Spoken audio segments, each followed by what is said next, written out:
This video is about how I joined together the panels to make this cabinet. In this cabinet there's the top and then there's these side panels, and they're joined onto here, and I put that together with dowels. There's both sides that join together like that, and there's also an internal dividing wall which also joins like that. I used one of these self-centering dowel jigs. This dowel jig is got different holes for different size drills, and it's got two bushings, which I used 3/8 inch bushings in this one so I could use it for two holes. And I use it together with a small hand drill, and I made a block of wood to go over the drill, so that would basically act as a depth stop so that my holes would get drilled exactly to the right depth.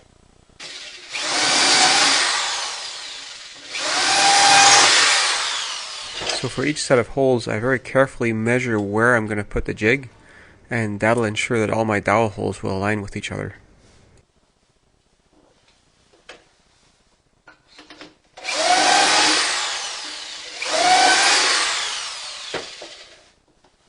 I also used this jig to guide where I drill the holes in the flat panel.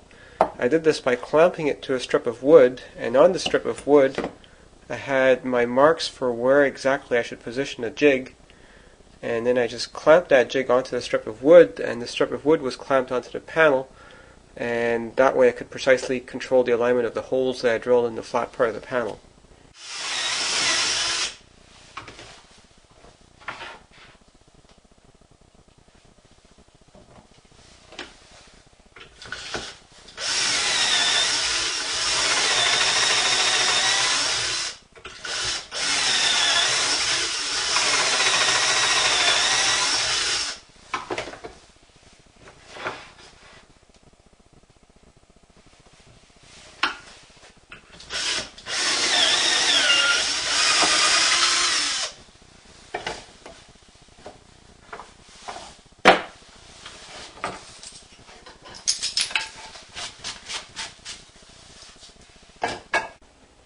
I had previously made a T-square which essentially works exactly like this.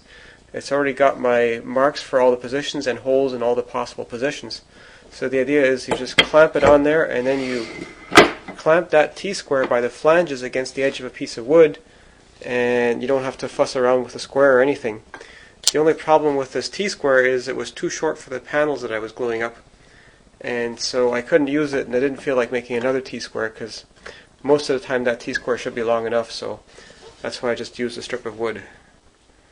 I glued it all together with these short little bits of 1 inch long 3/8 inch dowel. My dowel alignment was close enough that it all worked out pretty well for gluing it all together. Here's set up for gluing on the top panel. Sorry I didn't take any video of that because time is of the essence when you're gluing those things together. I reinforced some of the corners by gluing a right angle piece into them, and the right angle piece is basically these two combs that I made using my Screw Advance box joint jig, and that makes for a very rigid corner. I needed to glue something in where the drawers went anyways, so that the drawers, when they're pulled partway out, won't tip out. So basically I have these blocks in here, and that's basically just this little thing here. And because this joint is super rigid, that gives the whole cabinet a lot of rigidity. Normally the rigidity for a cabinet comes from the back panel, but this cabinet, the way I joined it together, was super rigid, and even before I put the back panel on, I could actually use it as a base for a hand plane. I didn't need to plane anything, I just did that to demonstrate how rigid the cabinet is.